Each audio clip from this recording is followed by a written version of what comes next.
11번째 주의이고요.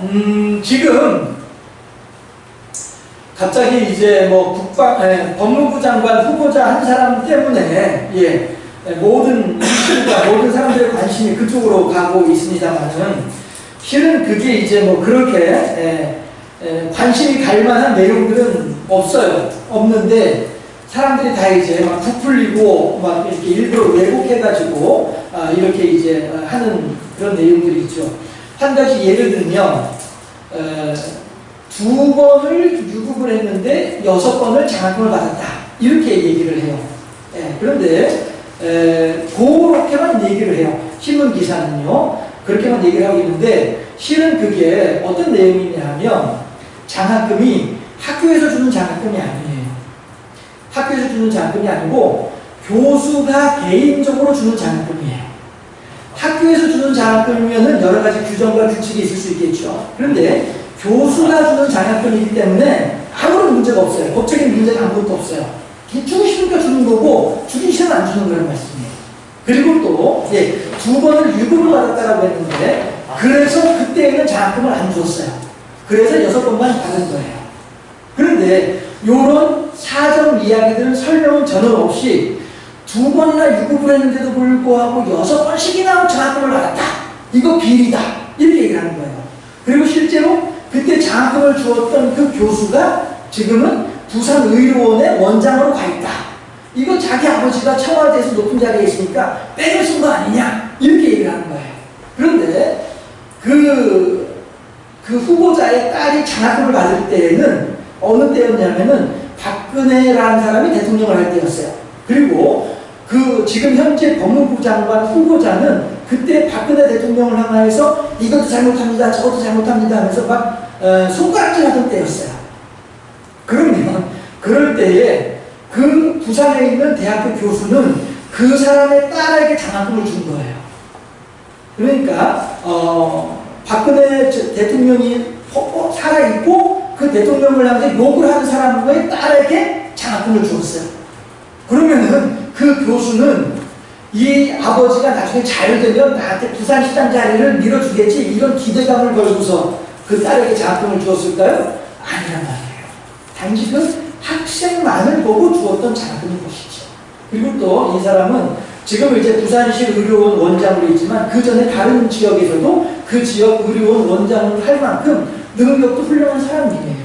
그런데 이런 내용들을 쏙 다 빼놓고서 그때 그 딸에게 장학금을 줬던 2번이나 유급을 했는데도 불구하고 6번이나 장학금을 줬던 그 사람이 지금 부산시 의료원장으로 가 있다. 이거 뭐 아버지가 어떻게 한 거 아니냐? 이렇게 사람들은 얘기를 하는 것이죠. 이 속사정을 뻔히 알면서도 불구하고 사정 얘기들은 다 빼놓고 말이죠. 이런 것처럼 이 법무부 장관 후보자를 둘러싼 여러 가지 의혹이라고 하는 의혹들은 실은 이렇게 다 이렇게 살짝 비틀어가지고 부풀리는 그런 내용들이기 때문에 그렇게 중요한 내용이 있을 만한 게 없어요. 그럼에도 불구하고 이제 자유한국당에서는 그동안에 계속 이제 자기들은 당하기만 하고 패스트트랙 선거법 패스트트랙 문제 때문에 법원에 출두해가지고 이제 다들 이제 국회의원 자리 떨려나갈 자리 상황이 되고 막 이렇게 하니까 그 상황을 모면해 보려고 지금 이렇게 다른 쪽에서 막 이제 이슈를 키우고 있는 거예요. 그래서 사람들의 관심을 우리들이 잘못한 것을 감추고 이것을 막 이제 일으켜가지고 이게 큰 문제인 것처럼 생각하게 하려고 하는 그런 작전이에요. 그리고 그 작전이 이 신문방송이나 텔레비전 방송에서 같이 이렇게 합동작전을 하고 있는 상황이에요. 그러다 보니 일이 이렇게 되고 있는데 그보다 더 중요한 것은 일본 경제 도발 문제이지요. 그래서 더 중요한 건 그건데 나라와 민족을 미래를 위해서는 이게 더 중요한 문제인데 더 중요한 것을 내버려두고 전혀 중요하지 않은 것보다 중요한 것처럼 이렇게 얘기를 하고 있는 게 현재 자유한국당하고 신문방송, 텔레비전 방송, 언론들이더라 하는 내용이고요. 그런 측면에서 제가 며칠 전에 여러분들이 알고 계신 분은 아니고요. 저도 이제 이렇게 방송으로 들었던 내용이었습니다. 어느 분이 대동아전쟁이라는 말을 사용을 해요. 대동아전쟁 무슨 말인지 아시죠? 어떤 내용이죠? 대동아전쟁이? 아시는데 설명하기가 좀 그렇죠. 예, 대동아 전쟁이라고 하는 게 일본에서 일으켰던 전쟁이 대동아 전쟁이라고 전에 불렀었잖아요. 그렇죠? 그런데 이것은 일본이 다른 나라에 전쟁을 일으키면서 그 나라 사람들을 죽이고 괴롭히고 그렇게 하니까 전쟁을 일으키는 건 나쁜 일이잖아요. 그런데 우리들이 전쟁을 일으킨 것은 정당한 일이다. 우리들은 전쟁을 일으킬 수밖에 없었다. 이렇게 이제 자기들의 전쟁을 미화시키는 말이 대동아 전쟁이라고 하는 말이란 말이죠. 그러니까 일본 사람들이 만들어낸 말이에요. 자기들이 사람을 죽이는 전쟁을 시작했음에도 불구하고 우리가 전쟁을 일으킨 것은 잘한 일이다 라고 하는 것을 선전하기 위해서 만든 말이 대동아 전쟁이라는 말이거든요. 그러니까 그런데 여러분들 아무리 오물을 이렇게 꽁꽁 싸매고 거기다가 향수를 뿌린다 하더라도 오물 냄새를 감출 수는 없는 거예요. 그렇지 않습니까? 아무리 일본에서 자기들이 저질렀던 만행을 감추기 위해서 이런 말 저런 말로 포장을 한다 하더라도 그로 인해서 고통받는 사람들은 여전히 있기 때문에 그들의 잘못은 감춰질 수가 없다는 것이죠. 그 대표적인 나라가 어느 나라예요? 지금 우리나라잖아요. 일본에 의해서 우리나라가 지금 엄청나게 고통을 당하고 있잖아요. 일본이 우리나라에 어떻게 지금 나쁜 짓을, 못된 짓을 하고 있는지에 대해서 얘기하려면은 더 할 얘기가 많이 있습니다. 그러나 지금은 제가 설교한 시간이고, 설교를 위해서 조금씩 필요한 내용들만 갖다 쓸 뿐이지, 제가 일본을 욕하는 시간으로 설교 시간을 활용할 수 없는 거니까, 그런데 제가, 그 대동아 전쟁이라고 하는 말을 사용하시는 그분을 욕하려고 말을 한 건 아닙니다. 다만, 여러분들, 제가 오늘 설교 제목을 회당장은 꼰대라고 했습니다. 꼰대라고 하는 말이 어떤 말일까요? 단지 나이 많으신 노인들을 가리키는 말이 꼰대일까요? 저는 그렇게 생각하지 않습니다. 제가 생각하는 꼰대라고 하는 말의 의미는요, 그러니까 이제 제가 꼰대라고 사용을 할 때에는, 꼰대라는 말을 사용을 할 때에는 이런 의미로 사용하는 말이에요. 저는 그렇게 생각을 해요. 뭐냐 하면 꼰대라는 말은 변화할 생각은 하지 않고 새로운 환경에 적응할 생각은 하지 않고 새로운 환경이 잘못됐다라고 말하는 사람들, 이런 사람들이 꼰대라고 저는 생각을 해요. 그래서 회당장은 꼰대라고 할 때에 회당장은 그렇게 변화된 것에 대하여서 자기를 적응시킬 생각은 하지 않고 도리어 변화된 것을 잘못했다라고 말하고 있는 이런 사람이 회당장이라는 말씀이죠. 그런 의미에서 지금 꼰대라는 말을 사용을 하고 있는 것인데, 그런 의미에서 그 대동아 전쟁이라고 하는 말을 사용했던 그분은 꼰대인 거예요. 대동아 전쟁이라고 하는 말이 일본에서 만들어낸 말이고 우리들은 이제 이것이 잘못된 말인 것을 알았어요. 그럼에도 불구하고 왜 대동아 전쟁이라는 말을 쓰느냐? 지금은 쓰는 사람도 없어요. 저도 깜짝 놀랐어요. 그 입에서 대동아 전쟁이라는 말이 나오길래 아니 아직도 저런 말을 쓰는 사람이 있네? 라고 하면서 생각을 했었어요. 그런데 생각해보면 그런 거예요. 어렸을 때에 일본으로부터 교육을 받았던 사람들이 그 당시에 자연스럽게 사용하던 말이었던 거죠. 그리고 그 당시에 자연스럽게 사용하던 말인데 세월이 몇십 년이 흘렀음에도 불구하고 아직까지도 그 말을 버리지 못하고 그냥 익숙하니까, 그 말을 사용하는 것이 익숙하니까 지금에 와서도 그 말을 사용하고 말았던, 익숙한 것에 젖어서 올바른 것을 보지 못하는 이러한 모습이 그분의 모습이었다는 것이죠. 그러면 오늘 회당장은 꼰대라고 했는데, 오늘 회당장은 그러면 왜 이해하는 목사가 회당장을 향해서 꼰대라고 할까? 과연 회당장은 무엇이 익숙했고 무엇이 변화되었는데 어째서 변화된 것을 제대로 갖지 못하고 익숙한 대로만 살고 있어서 오늘 저렇게 이해하는 목사로부터 꼰대라고 놀림을 당하고 있는가? 그리고 그 속에서 우리들 각자를 향하신 하나님의 말씀은 무엇인가? 한번 오늘 본문에 있는 내용을 통해서 하나님의 세미한 음성을 들을 수 있는, 그래서 꼰대가 아닌 하나님의 뜻에 온전하게 순종하고 헌신하는 복된 삶을 살아가는 우리 모두가 될 수 있기를 주님의 이름으로 축원합니다. 대단하시는데요. 학생들 앉아주셨어요? 예.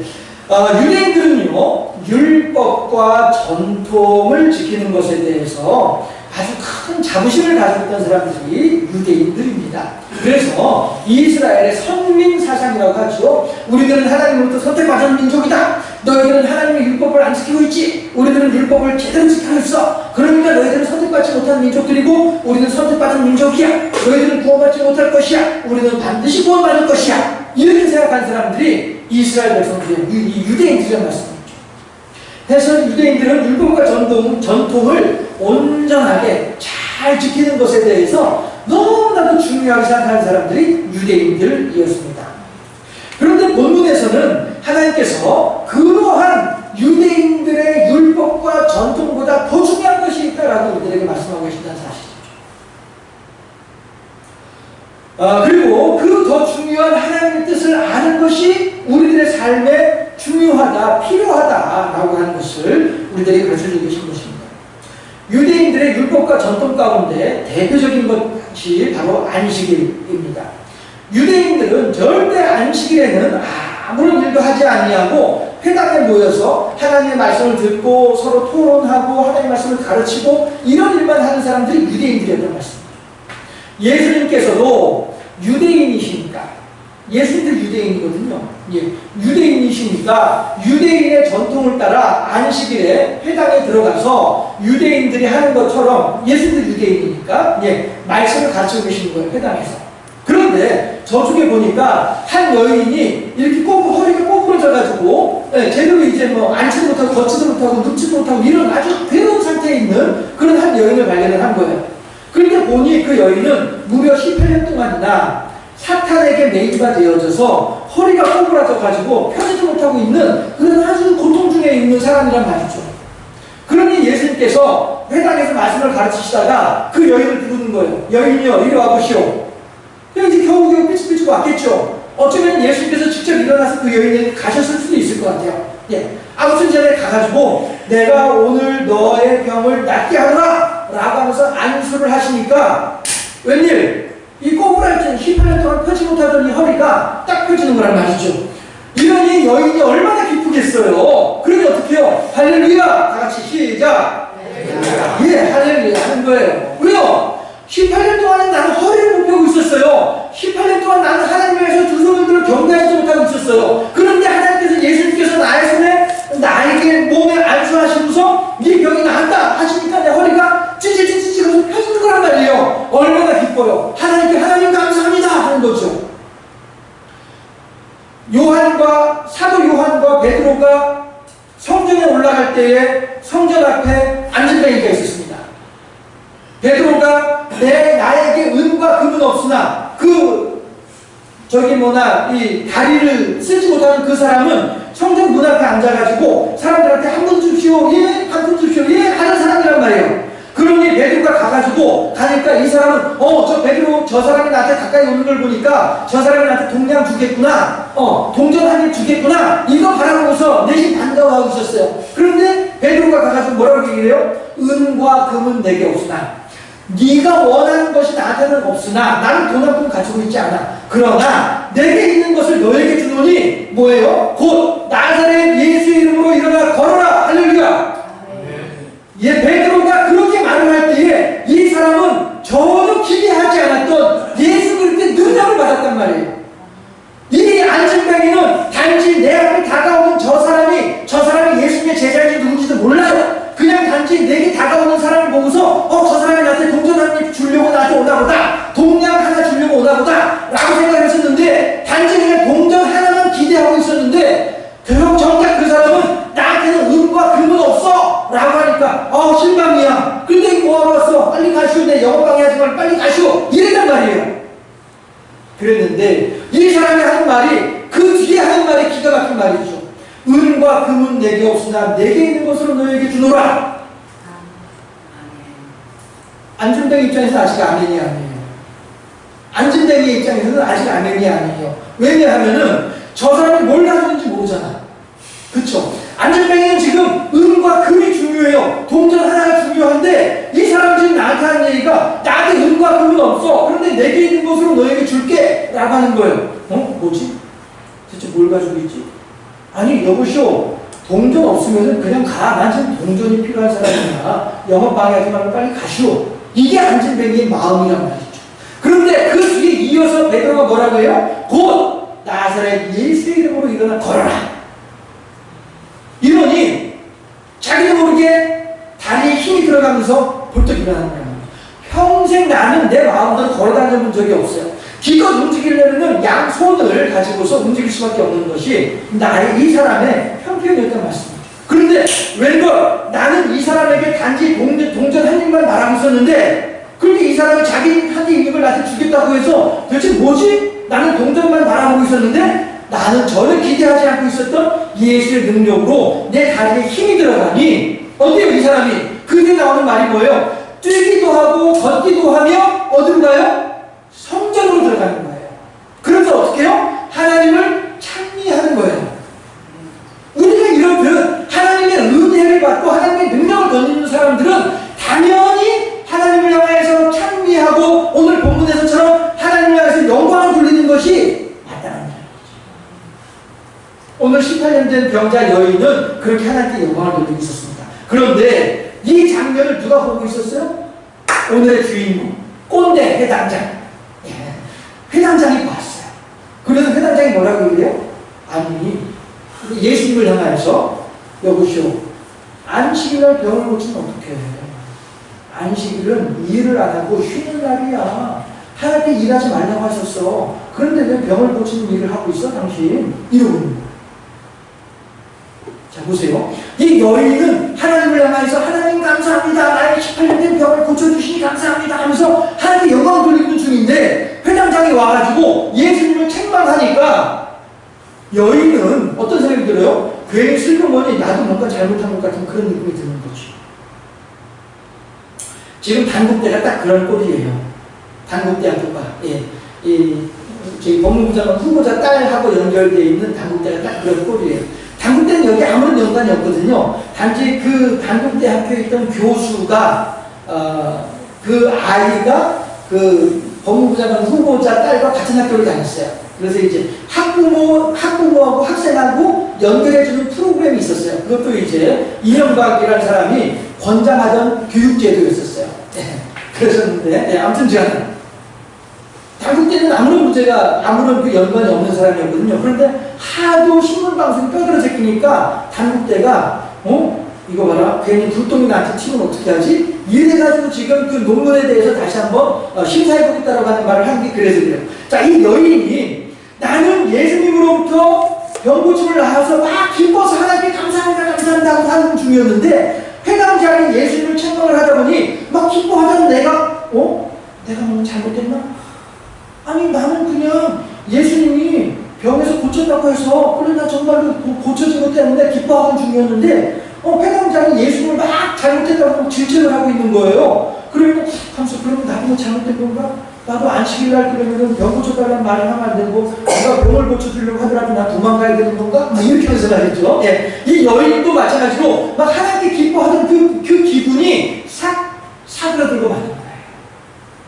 보세요. 하나님께 영광을 돌려드리던 한 여인이었는데, 회당장이라고 하는 제가 이제 별명을 붙였죠. 꼰대라고 하는 별명을 붙인 이 회당장이 뚝하니 나타나가지고 그 모든 하나님께 영광 돌려드리는 기쁘고 즐거운 분위기, 하나님도 기쁘시고 여인도 행복하고 예수님도 흐뭇하고 주변에 바라보던 모든 사람들도 이야 잘됐네, 이거 축하합니다 하는 모든 사람들조차도 회당장의 한마디로 말미암아 분위기가 싹 가라앉아버리고 마는 거란 말이죠. 그랬을 때에 예수님께서 그들을 향해 그 회당장을 향해서 뭐라고 해요?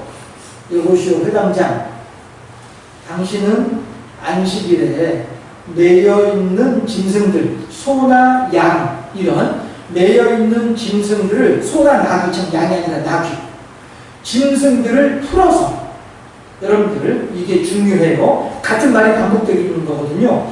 안식일에 회당장을 향해서 하는 말이에요. 회당장, 제가 붙이는 별명으로 꼰대, 당신은 안식일날 매여있는 소나 나귀를 풀어서 그 소나 나귀를 데리고 시냇가에 가서 물을 먹이지.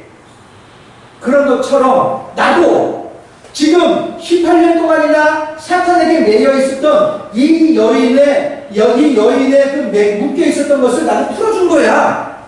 이렇게 예수님께서 말씀하시죠. 이것은 무슨 얘기냐면요. 어째서 회당장 너는 안식일날 줄을 풀어서 소나 나귀 짐승을 데리고서 시냇가에 가서 물을 먹이는 이유가 왜 그래? 왜 그렇습니까?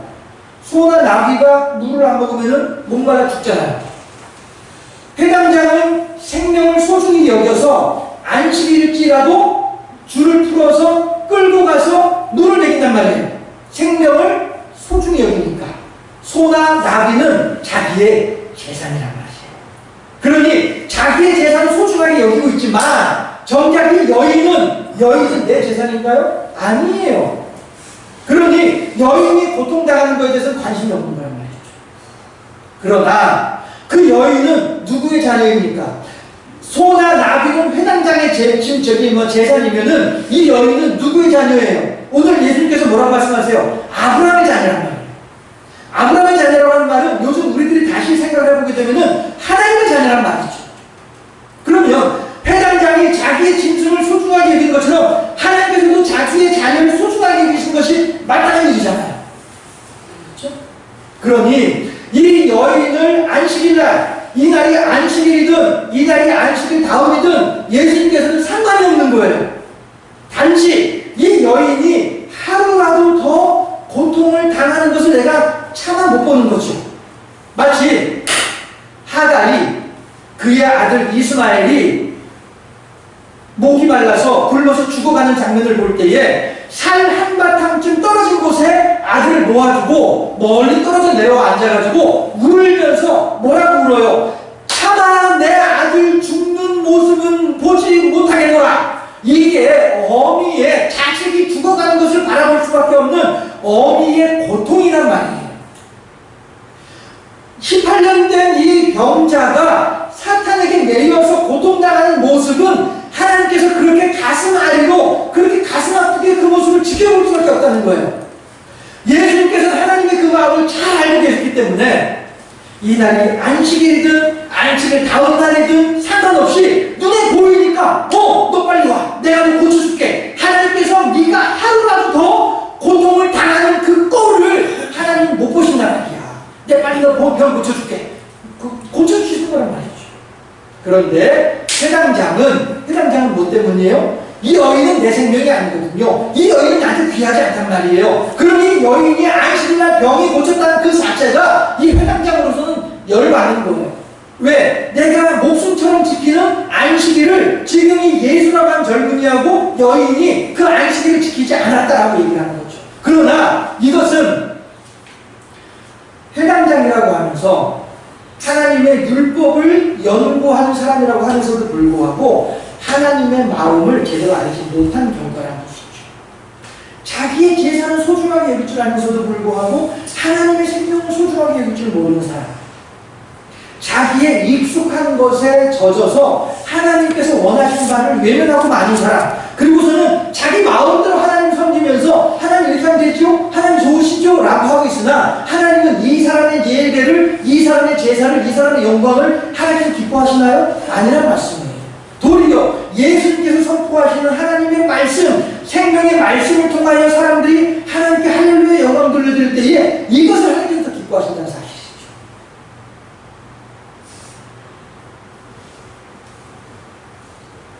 또 하나,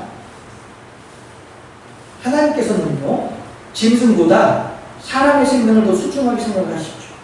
우리가 지난 몇 달 동안 레위기 25장, 레위기 20장부터 25장까지 몇 달 동안 봐왔던 제사법을 보게 되더라도 우리들은 알 수 있습니다. 죄를 지은 것은 사람이에요. 그러나 하나님께서는 그 사람이 죽는 것을, 죄값은 사망이니까 그 사람이 죽어야 마땅한데 하나님께서는 그 사람이 죽는 꼴을 차마 못 보는 거예요. 하갈처럼 이스마엘이 죽어가는 모습을 참아주고 못 보겠다라고 말하던 하갈처럼 하나님께서도 그 죄를 지은 그 사람이 죄값으로 당연히 죽는 것이 마땅함에도 불구하고 그가 죽는 것을 참아 못 보겠다는 거예요. 그러니 어떻게 해요? 야, 네가 죽을 자리에 너 대신에 짐승을 한 마리 올려놓아라. 그러면은 짐승이 죽을 때에 네가 죽은 것을 내가 간주를 할게 라고 하나님께서 말씀하시는 것이 제사법이란 말이죠. 이런 것처럼 하나님은 죽어야 마땅한 그 자리에서 사람이 아닌 짐승을 죽도록 함으로 말미암아 사람을 살려주신 분이 하나님이라는 말씀이에요. 그러면 안식일 날 짐승의 생명을 소중하게 여기면서 사람의 생명을 소중하게 여길 줄 모르는 회당장은 꼰대 아닙니까? 그렇잖아요. 자기의 익숙한 것, 자기의 욕심을 따라서 하나님의 마음 말씀을 제멋대로 해석해버리고 많은 사람 꼰대 아니겠냐 하는 것이죠.